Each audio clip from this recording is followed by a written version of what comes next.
چالاک گیدڑ اور بیوقوف گدھا۔ ایک جنگل میں ایک بوڑھا شیر رہتا تھا۔ اس کا ایک وفادار خادم تھا جو کہ ایک چالاک گیدڑ تھا۔ گیدڑ بھی عمر رسیدہ ہو چکا تھا اور اپنی زندگی شیر کی خدمت میں گزار رہا تھا۔ جب بھی شیر کوئی شکار کرتا وہ پہلے خود کھاتا اور باقی گوشت اپنے خادم گیدڑ کے لیے چھوڑ دیتا۔ ایک دن شیر بہت بھوکا تھا اور اس نے ایک بڑے ہاتھی پر حملہ کر دیا، مگر ہاتھی نے غصے میں آ کر شیر کو بری طرح زخمی کر دیا۔ شیر کی چوٹ اتنی گہری تھی کہ وہ چلنے پھرنے کے قابل بھی نہ رہا۔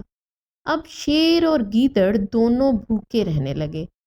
شیر نے گیدڑ سے کہا، اب تمہیں اپنی چالاکی سے کوئی شکار دھوکہ دے کر میرے پاس لانا ہوگا، ورنہ ہم دونوں بھوکے مر جائیں گے۔ چالاک گیدڑ نے کچھ دیر سوچا اور پھر شکار ڈھونڈنے نکل پڑا۔ راستے میں سے کئی جانور نظر آئے، مگر وہ سب یہاں تو بہت تیز تھے یا شیر کی موجودہ حالت کے لحاظ سے زیادہ طاقتور۔ آخر کار گیدڑ کی نظر ایک گدھے پر پڑی جو دریا کے کنارے خشک گھاس چر رہا تھا۔ گدھا بھوکا لگ رہا تھا اور اداس بھی۔ گیدڑ خوشی سے پھولے نہ سمایا اور آہستہ آہستہ گدھے کے قریب جا کر کہا، السلام علیکم جناب، آپ تھکے ہوئے اور پریشان لگ رہے ہیں، کیا میں آپ کی کوئی مدد کر سکتا ہوں؟ گدھے نے کہا، میں بہت دنوں سے بھوکا ہوں اور یہاں کھانے کو کچھ بھی نہیں مل رہا۔ گیدڑ نے افسوس ظاہر کرتے ہوئے کہا، یہ تو بہت بری بات ہے، میرے ساتھ جنگل میں چلیے، وہاں سبز گھاس ہے اور ایک خوبصورت دریا بھی میرے غار کے پاس بہتا ہے، وہاں کوئی خطرہ نہیں اور چھوٹے جانور بھی بہت مہربان ہیں۔ گدھے نے تھوڑی دیر سوچا اور کہا، مجھے ڈر ہے کہ میرے مالک کو پتہ چل جائے گا۔ گیدڑ نے مسکرا کر جواب دیا، آپ فکر نہ کریں، وہاں کئی اور گدھے بھی رہتے ہیں۔ یہ سن کر گدھا فوراً تیار ہو گیا اور بولا، چلیے مجھے وہاں لے چلیے۔ گیدڑ گدھے کو شیر کے غار کی طرف لے گیا۔ شیر نے انہیں آتے دیکھ کر خوشی سے کہا، میرا خادم کتنا چالاک ہے۔ جیسے ہی گدھا قریب پہنچا، بھوکے شیر نے اس پر چھلانگ لگائی، مگر جلد بازی کی وجہ سے شیر نشانے سے چوک گیا اور پتھروں پر جا گرا، جس سے اس کی چوٹ مزید بڑھ گئی۔ ڈرا ہوا گدھا فوراً وہاں سے بھاگ نکلا۔ گیدڑ شیر پر غصے میں بولا، آپ نے جلد بازی کیوں کی؟ اگر تھوڑا صبر کر لیتے تو شکار ہاتھ سے نہ جاتا۔ شیر نے افسوس کے ساتھ کہا، میں بہت بھوکا تھا اور مجھے توقع نہیں تھی کہ تم اتنی جلدی واپس آ جاؤ گے۔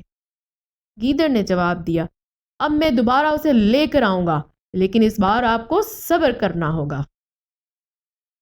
گیدڑ گدھے کو دوبارہ ڈھونڈنے نکلا اور اسے دریا کے قریب ہی دیکھ لیا۔ گدھا ابھی بھی خوف زدہ تھا اور گیدڑ کو دیکھ کر بولا، تم نے مجھے دھوکہ دیا، اگر میں نہ جھکتا تو شیر مجھے مار ڈالتا۔ گیدڑ نے کہکا لگا کر کہا، میرے عزیز وہ شیر نہیں بلکہ ایک گدھی تھی، وہ تمہیں دیکھتے ہی محبت میں پاگل ہو گئی اور تمہیں گلے لگانا چاہتی تھی۔ یہ سن کر گدھا حیران رہ گیا اور کہا، کیا یہ سچ ہے؟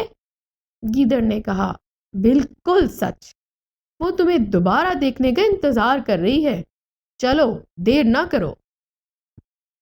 اس بار گدھا گیدڑ کے ساتھ بنا سوچے سمجھے چل پڑا۔ شیر نے اس بار صبر کیا اور گدھے کے غار میں پہنچتے ہی اسے مار دیا۔ شیر کھانے سے پہلے تازہ پانی پینے گیا اور گیدڑ کو کہا کہ گوشت کی حفاظت کرے۔ گیدڑ نے اس موقع کا فائدہ اٹھایا اور گدھے کا دل اور کان کھا لیے۔ جب شیر واپس آیا تو اس نے پوچھا، دل اور کان کہاں ہیں؟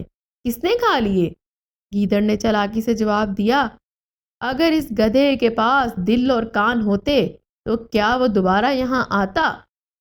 شیر نے یہ سن کر گیدڑ سے مزید سوال نہ کیا اور کھانے میں مصروف ہو گیا۔ اس کہانی سے ہمیں سبق ملتا ہے کہ مصیبت کے وقت اگر آپ اپنے ہوش و حواس میں رہیں تو مصیبتوں پر قابو پا سکتے ہیں۔